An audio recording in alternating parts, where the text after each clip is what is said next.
there has been a general assumption that when something's detonated or burnt, that the explosives, for example, are fully detonated and get consumed. But a relatively high percentage of that remains, and that will depend on whether it's a low order or a high order detonation. So at the detonation site itself, there will be residual contaminants sitting within the soil.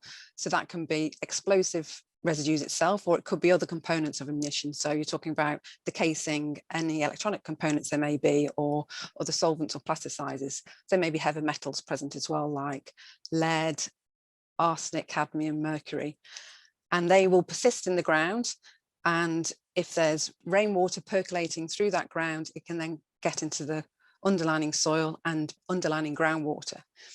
And then that groundwater, there may be a nearby well, and people may be using that well, and that well could be contaminated with the explosive residues and the other contaminants. Also runoff as well. So those contaminants could run off along the surface too if there's a nearby ditch and a watercourse, and again, get into the water environment that way. And that's what you refer to in the article as an exposure pathway to water sources. That would be an example.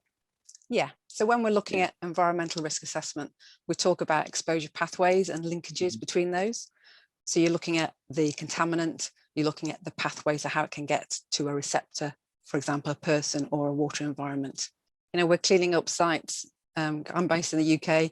We're cleaning up sites respect to industrial contamination that happened, decades and decades ago.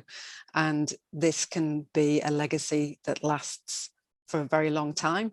And also we are forever understanding more and more about contaminants and how they interact, and emerging contaminants are appearing that kind of rise up the list of priorities and concern.